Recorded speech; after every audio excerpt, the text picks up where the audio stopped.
بالله من الشيطان الرجيم بسم الله الرحمن الرحيم الحمد لله رب العالمين الذي هدانا لهذا وما كنا لنهتدي لولا أن هدانا الله والصلاة والسلام على أشرف الأنبياء والمرسلين شفيع ذنوبنا وطبيب نفوسنا وحبيب قلوبنا أبي القاسم محمد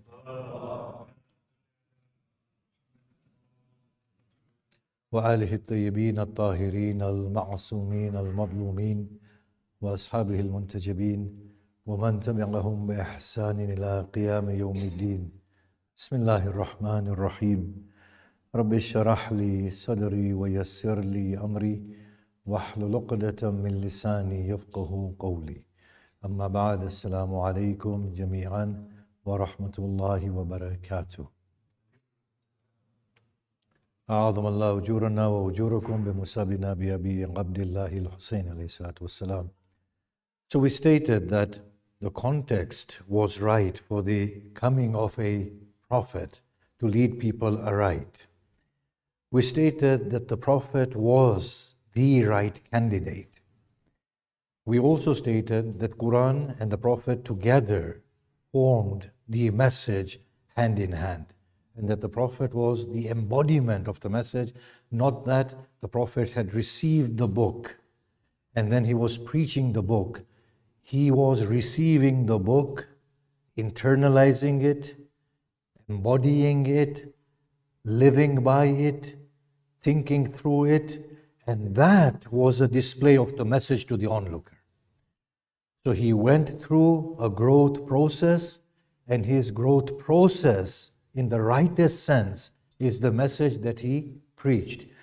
Now I want to make this point before we start. The transformation that he brought about within his community was so phenomenal. From illiterate people to people who are conquering the waves, to people who go into Jerusalem and bring about a cohesive, harmonious, coexistent faiths within the fold of Jerusalem, the people who could not withstand each other previously. For them to have been transformed to this level, it was not possible for them to just hear information and heed to it. They had to see that information, that message being embodied physically by an individual who lives by it, and through that they are encouraged and live by that message they themselves. So all of these factors were coming together. Now let us talk about all these three together in the context of the first preaching. We go to the Jahiliyyah context. Whatever Jahiliyyah might have been previously was not the Jahiliyyah that the Prophet is born into, nor is it the Jahiliyyah that the Prophet encounters. Jahiliyyah at the time of the Prophet is a state of arrogance, an attitude of arrogance, an attitude of lack of care, lack of worth, an attitude of greed and materialism, where exploitation was a norm, where the downtrodden were meant to accept their fate and destiny as destined by the gods, where God was removed totally. There was no recourse to God, as he was lofty and above everything, and the control of the world was in the hands of the intermediaries. You can see this at the reading of the Quran, especially Surah An'am, the Surah of the cattle, where there was actually not even the sense of God being very lofty. There was a sense of rivalry in their devotion, between devotion to Allah and devotion to the idol gods, where the idol gods were more human-friendly and Allah as the God was more stern and strict and actually removed from them. There was battles, wars, anarchy. You had to have tribal loyalties. The Byzantine and the Persian empires were fighting. There was a state of confusion. Here the people felt a lack of direction. Internally, they were extremely confused. They felt a lack of self-worth. They felt a lack of purpose. Now you can imagine that scene and scenario can make monsters. If anybody were to preach to them, they can convert them into warring, monstrous people. But at the same time, it's a ripened state to receive a godly message. Because when people don't have direction, what do? If you give them direction, uniformity, quickly they will form into groups and ranks. Study the history of Genghis Khan. He just introduced minimal laws and system of rights, and he creates an empire through it, through that little discipline, by giving them a purpose that you will conquer and you will expand your territories. And that was their motivation. So at a point like this, if you were to give them purpose and endow them with a loftier meaning, then obviously it will go very, very far. When people are lacking a sense of worth and a sense of existence, you give them a sense of worth, you give them a sense of existence, and they will fly with it. That is the context in which the Prophet starts his missionary role. On the other hand, they're seeing the Prophet as one of them. He doesn't have any special powers. He doesn't have any miracles. He is an ordinary human being. In fact, majority of the prophets have been like this. The people have, in fact, criticized the prophets by saying, what is so special in him? He eats, he drinks, he walks within the streets. He is one like us. So on the one hand, the prophet is one like them. They can relate to him.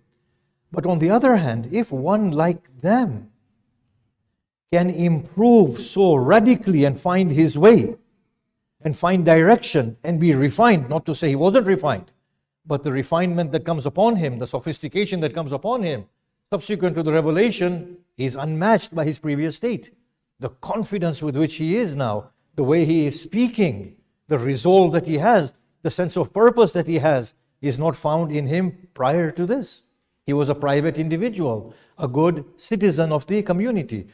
So him being an ordinary person works in the favor of the message, the real message that is being imparted, that, well, if he can do it, then so can we. So the Prophet is one like them, an ordinary person in their minds. They are feeling defeated, lost. He is now feeling empowered, full of confidence, has a sense of purpose. Now if you look at them, you look at the verses of the Quran, and I'm just going to repeat them. هُوَ الَّذِي بَعَثَ فِي الْأُمِّيِّينَ رَسُولًا مِّنْهُمْ. He is the one who has sent within the Ummiyin a messenger from amongst them. And then the other verse, قُلْ إِنَّمَا أَنَا بَشَرٌ مِثْلُكُمْ. Say, I am a mere mortal like you, يُوحَى إِلَيَّ. But nonetheless, it's been revealed upon me that your Lord is one God. Or the other verses of Surah Bani Israel, when they say to him, fly into the sky, bring a book that we will read. Why are there not houses for you that are adorned with gold and silver? He is told by the Quran, say, هَلْ كُنْتُ إِلَّا بَشَرًا رَسُولًا. Am I but a human mortal messenger? He is making his position very clear. I am a mere mortal messenger. I am a mortal like you. Look at so many places in the Quran. The Prophet says, لَا أَدْرِي مَا يُفْعَلُ بِي وَلَا بِكُمْ. I don't know what God has destined for me or for you. We are all on this journey together. There is nobody special here. We are all together. As I am learning, as I am moving, I am sharing all these things with you. It's a very, very real story that is unfolding before them. Now we come to the Quran.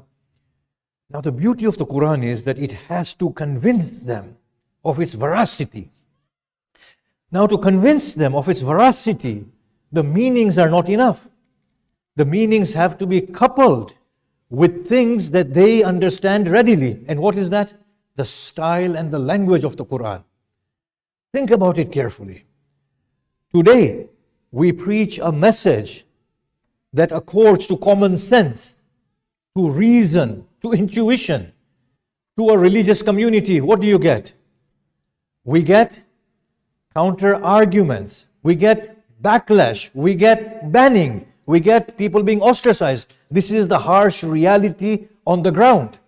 This is exactly what has been happening throughout human history. People are not to be blamed. This is the way things are. This is human nature. Anybody standing to preach should know they will face a ban if they're lucky enough. If they make it to that ripe level where the boss himself signs him off, then they are fortunate. That shaitan shouldn't have come at that point, salawat.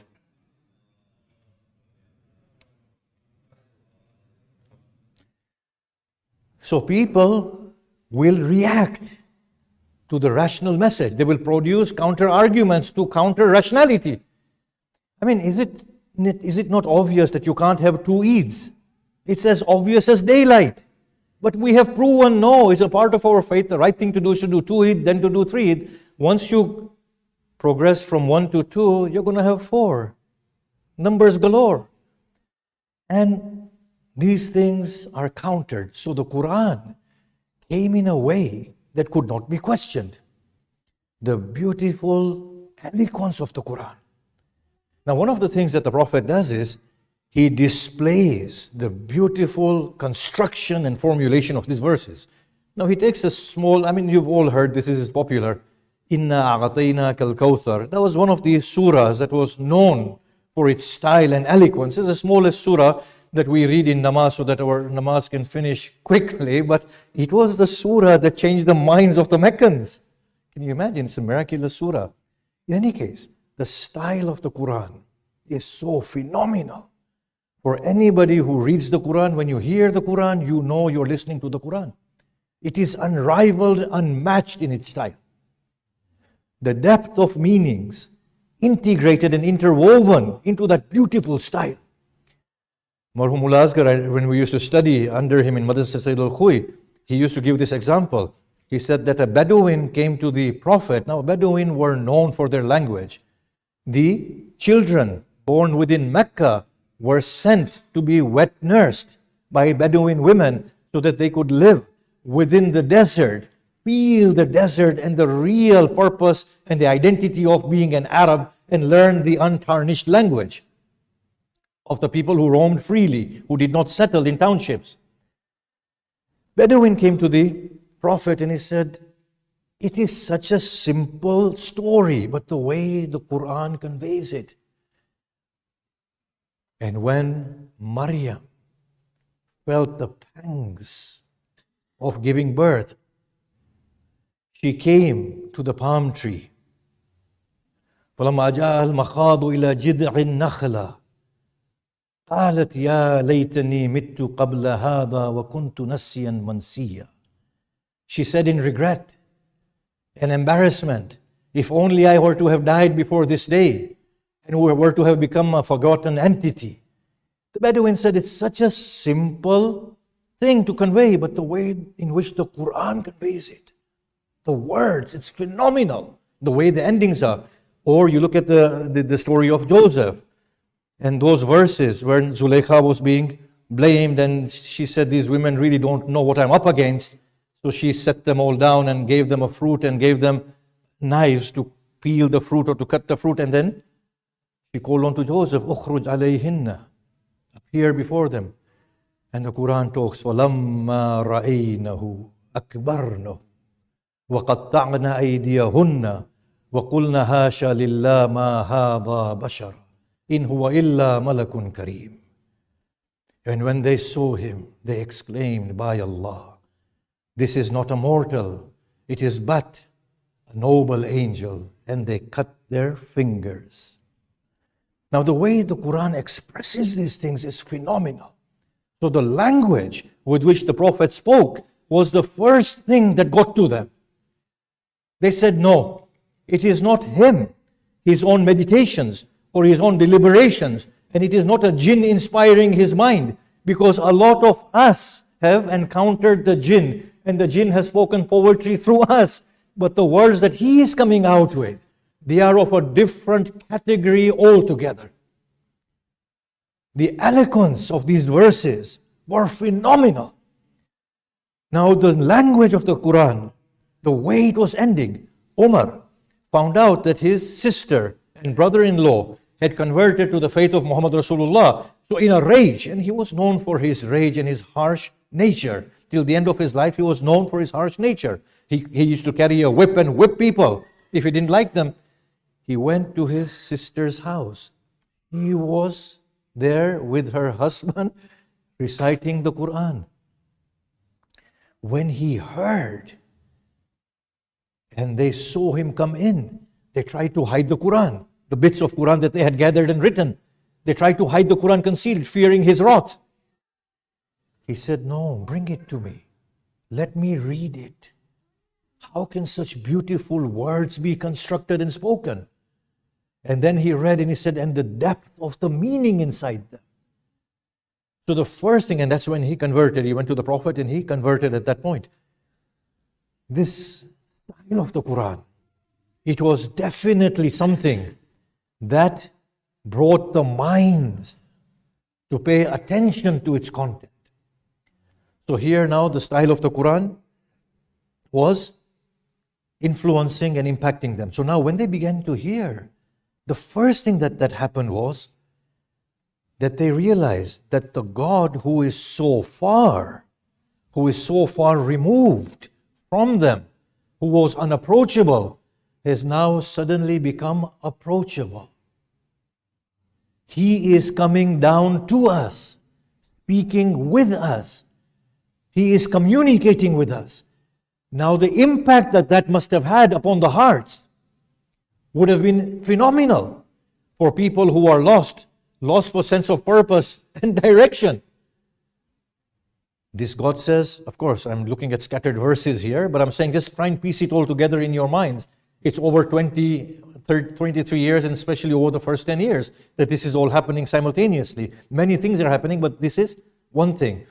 Ud'uni astajib lakum. Call me, I will respond to you. Cut out all these intermediaries. Gharanik al-Ula and the lofty birds and Lat, Manat, Uzza. Cut them all out. Amazing, isn't it? They were saying, no, we can approach God. The burdensome ceremonies, we don't have to adhere to them anymore. The rituals, we can do away with them. God doesn't need anything. Inni qareeb, ujibu da'wat ad-da'iya idha da'ani. I'm very close. I respond to the call of one who calls upon me when he seeks me. What need is there for these gharanik, for these goddesses, for these intermediaries? What need is there for all these ceremonies? God shifts the paradigm from egocentricity embodied or embedded within Jahiliyyah's kufr and shirk to God centricity. In Makkah or in Medina, the verse comes, and this was the thing we see within the Quran. When the Arabs used to don their garments for Hajj, they used to say, we are in a purified state. Now we can't enter into our houses from the front doors. We will enter from the rear doors until we perform our Hajj pilgrimage. The Quran says there is no goodness in entering your houses from their rear doors. Enter from the front doors. Goodness is then in the God consciousness that resides within your hearts. He was doing away with these ceremonies. In Surah Al-Hajj, he says, and sacrifice the Buddha. But do bear in mind that its blood and its flesh does not reach Allah. What reaches Allah is what is in there within your souls and your hearts. So Allah suddenly becomes approachable. All the ceremonies are cut away. The competition between ceremonies, which ceremony is better, Allah cuts away. لَيْسَ الْبِرْ أَن تُوَلُّوا وُجُوهَكُمْ قِبَلَ الْمَشْرِقِ وَالْمَغْرِبِ. This is in Medina, of course, but this is the same sentiment that the Quran is presenting throughout. There is no goodness in turning to the right or to the left. Bir, goodness is in the one who believes in Allah and cares for the people in the love of Allah subhanahu wa ta'ala. This was shifting the paradigm. Suddenly, the Quran has brought God close to them. And that God proximity empowers them. The Quran says later on, and this was a Nabi al-Ummi who broke the shackles that tied you, that lifted the burdens and freed you. Now the other thing the Quran does is, the way it constructs its arguments, relentless questioning. Does this make sense? Does that make sense? Can Allah ever ordain indecency? Can Allah ordain you to cheat? Can Allah ordain you to kill your children? If God is truly God, that He can sustain you without child sacrifices, do you not think? In there are signs for those who reflect. So He ignites their minds through the Quran. The Prophet reflects, contemplates, his community is reflecting, contemplating. What happens is that a motion happens. He initiates a movement in the minds of those who are listening to him. And his message is appealing to them intuitively. When, and we see this and hear this, that Ammar's mother received that verse, that do not kill your children out of fear of hunger, nor sacrifice them, nor bury them. His father said, how preposterous is this? His mother said, but my father wanted to bury me. It was by luck that he did not bury me, otherwise I would have not been here today. It struck a chord. She started thinking about it. Then we saw in that movie, The Message, maybe it was an embellishment, that her idol broke. Her idol fell and it broke, and she was shocked. The idol has broken. And her son said to her, but it's broken. Can you see? It's broken. It has no worth in it. You will make it. It will break. It does not speak. It does not hear. It cannot do anything for you. So this message was penetrating slowly and gradually. So the Quran started to make them think. It started to empower them, cut them away from superstition, gave them a God-centric vision that be with God and you will acquire the fullness of your existence. But together with that, it instilled within them a sense of purpose. It says, no, you are here to attain something. This life is an opportunity, it cannot be wasted. What is your inner purpose? The Quran speaks. أَفَحَسِبْتُمْ أَنَّمَا خَلَقْنَاكُمْ عَبَثًا وَأَنَّكُمْ إِلَيْنَا لَا تُرْجَعُونَ. Do you assume that we have created you in vain and that you will not be returned unto us? So immediately people started to think, no, there is something grand going on here. This life is important. We need to awaken to something. We need to make something out of this life.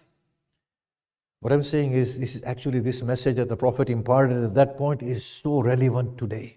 It's so relevant today. How can praying and fasting and doing Hajj and saying I'm Muslim and La ilaha illallah make any sense unless the real purpose is attained from within? This Islam, Christianity, Judaism, all of our religions are most closely resembling the Jahiliyyah state. Truly, in many ways they are resembling the Jahiliyyah state.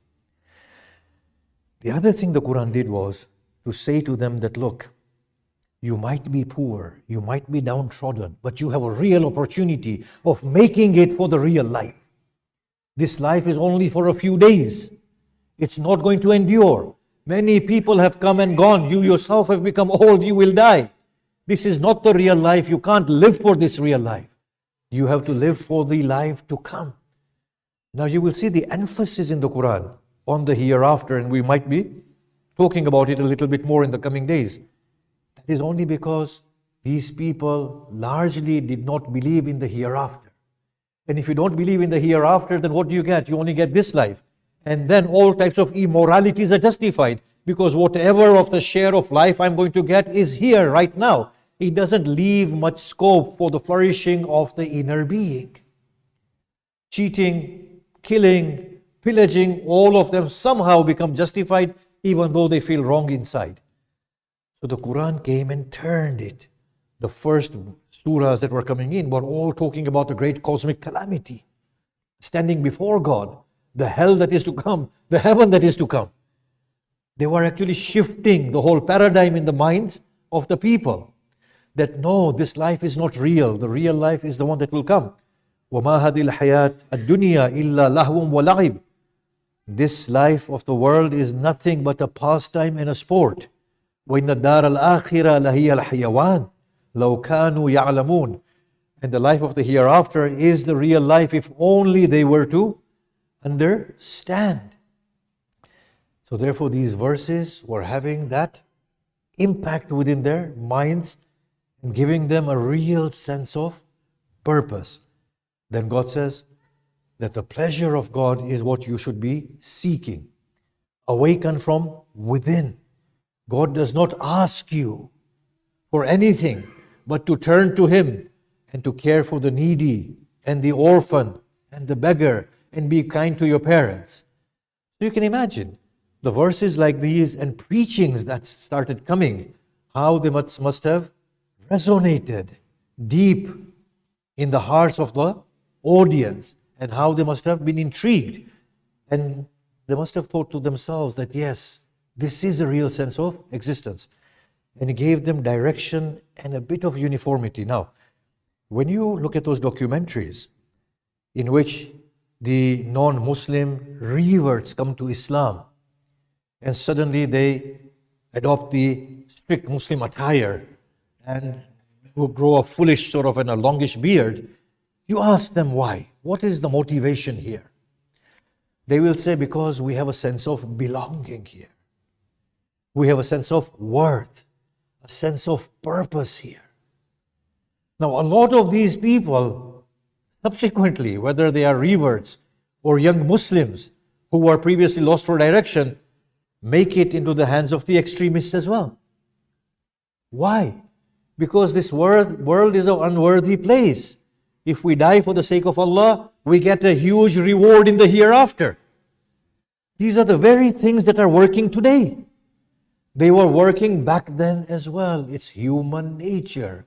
Instill a greater purpose, meaning a promise of a good end. Of course, in the case of the Quran was making moral and virtuous people.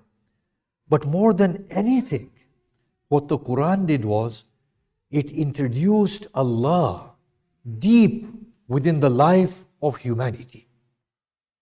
He sees all, He hears all. Every deed, big or small, is recorded, and you will be brought to account for it. Nothing gets forgotten within the book of God. You will be questioned and punished for it. You will be questioned and rewarded for it. This then increased their God consciousness and their awareness. Now, people living a life like that and those around them will surely impact others. If suddenly you get a person, a young man, becoming very mindful, very God conscious, turning away from indecency, immorality, showing care and concern, you will be impressed by that person, but before being impressed, you will say, how has this change come upon you? That's the first thing I want to know. What brought and caused this change to happen within you when you were no different to how I was? So these were the things that were spreading. Now, Allah subhanahu wa ta'ala talks with them and He says, look, if you lose anything, I have destined it for you to lose it. Don't regret. If you gain anything, it is because I wanted to give it to you. So God is brought so close, and the relationship of the individual is merely between God and the individual. And nothing else comes in between. Now the individual becomes so empowered that if I go forward, if I'm cut into pieces, it's the destiny of my God, and I'm being returned to God, and I'm going to enjoy the real life. Imagine the level of confidence these people acquired and the amount of impact that would have on the onlooker. So God becomes present within their lives. Finally, the Quran says this life is an opportunity. You have to use it wisely. It cannot be wasted. With the young people who started flocking to Him, these were the things that started making sense to them. On the other hand, the Quran started talking about the orphans, the widows, the poor, the downtrodden. What happened there is that when the Quran started speaking about their rights, the poor and the people lower in social rank started flocking to the blessed Prophet. As he preached these words, more and more momentum started to gain. Now, obviously, we will discuss how in the Meccan phase he started preaching and what were the things that he was preaching. But these were the overall sort of outlook that the Quran gave to its initial audience. The amazing thing is, though, that the reality is that although these were the ethoses of Islam, but what happens is that once a movement becomes recognized, then subsequently the people who flock to the movement and join that group are not necessarily moved by those initial sentiments that the founder of that religion brought. So subsequently the people who came to Islam were not coming on the basis of that beautiful God-centricity, lack of care of this world. In fact, they began to come, as we will discuss, they began to come to Islam because of Islam being a formidable power. Join them and we will be protected. Don't join them and they will overpower us. Go to that side, there is security. They are economically stable. They have power, they have stability, they have prestige. We will belong to that part. It will give us a lot of comfort and worldly success. But that was not the Islam that the Prophet preached in Makkah. And I believe that the most sincere followers of the Prophet were the Meccan followers. Now we can evidence that and evince that from the statement of Imam Ali in Nahjul Balagha. In Nahjul Balagha, he complains against his own people. He says, I straighten you all day long, yet by the evening you're as bent as the bent bows. Where are the likes of the messenger, of the companions of the messenger of the Prophet amongst you? Those who stood vigilantly throughout the night in prayers of God, whose lips became dry in the pronouncement of the name of God, whose bellies were stuck to their backbones through excessive hunger, whose forehead bore signs of prostration, whose speech was soft. Where are his like amongst you? Who were people of resolve. If called upon, they came trusting in Allah. So we can see, even by the time of Imam Ali, things were not the same. The real followers were those followers in Makkah. They were the staunch followers of the Prophet because they moved in that Meccan period with the Prophet as those beginning revelations were coming. The Medinan period, as we will discuss, was a formalistic period when Islam acquired statehood. So it was a very different period. Those first ones, and that's why Quran praises them exceedingly. Now this distinction is very, very obvious. The Quran says, Qulu la ilaha illallah tuflihu. Say la ilaha illallah and you will attain success. This is something quite striking here, that the initial people said la ilaha illallah to attain inner success, the success of virtue. The later period people also attained success by saying la ilaha illallah. But how? Through intellectual liberation, through expansion, through confidence. So a lot of the secondary aspects remained within the later Muslims, but the essential aspects were removed. So here you get the grandson of the Blessed Prophet, who is seeing the expansion of Islam, the rapid growth of Islam, but he is not content with it. He says, I come out not in revolt or to cause civil discord. I come out for the sake of rectification of the affairs within the ummah of my grandfather. And I wish to progress on the path of my grandfather and my father. I want to admonish to good and prohibit evil. But we can ask Imam Hussein, but hold on. Islam is expanding. There is zakat coming in plentifully. You yourself are in a state of financial comfort. What has gone wrong? Imam Hussein's response is that the essence that the Prophet of God preached, that has departed. The essence is not there anymore. Now when Khawli was going to Karbala, his wife, I believe it's Khawli, said to him, but you're going to fight an outlaw who is Hussein ibn Ali, the grandson of the Prophet? How can that make any sense to you? He said, look, the hadith says, whoever revolts against the Khalifa, put them to death. So you can see that the form had remained, but the essence was lacking. And this is why Imam Hussein rises against Yazid, to redress the balance, to bring back that essence of God-centricity and godliness. In any case, Imam Hussein progresses. Hur intercepts him. The Imam says, in that case, allow me to make my way somewhere else. Hur says to him, I will accompany you. Now in that process, Hur comes and says to Imam Hussein, that I admonish you, do not go into battle with Ubaydullah ibn Ziyad and his forces. I have no doubt they will put you to death. Imam Hussein said, do you frighten me with death?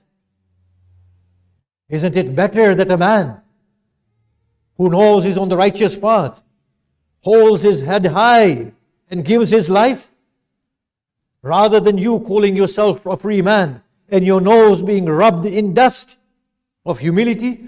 Imam Hussein was saying something to Hur there, that internally you know what is right, what is wrong, and yet you're accepting falsehood through fear. What blemish may come upon a youth if he proceeds with righteousness and has his head taken off his body?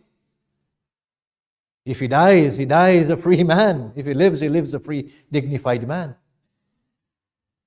Now we find this description that Hur is not parting company with Imam Hussein, and we obviously hear this, that Imam Hussein arrives at a place where his steed refuses to advance. Now obviously the Zakirin may have embellished it slightly, but I'm expressing the sentiment. He calls for another steed, and the horse refuses to move. He turns and he asks, what be the name of this place? Someone says it is Shat al-Furat, the banks of the Euphrates. He asks for another name. They say it's Nainawa. He asks for another name, and they say it is known as Karb and Bala. Hussein says we seek refuge from Karb and Bala, grief and tribulation. Then he descends his steed, and he embeds his spear within the earth, and he says, by Allah, this will be the place where we rest. Our tents will be pitched here, our horses tied here. We shall be slain here, and from here shall we be raised on the day of Qiyamah. His sister calls for him. He goes to his sister. She says, oh brother, why have we stopped here? He said, oh sister, we have reached our destiny, our destination. She said, oh brother, but my heart feels ill at ease at this place. He said, oh sister, this is the place where you shall lose your brother. Matam Hussein.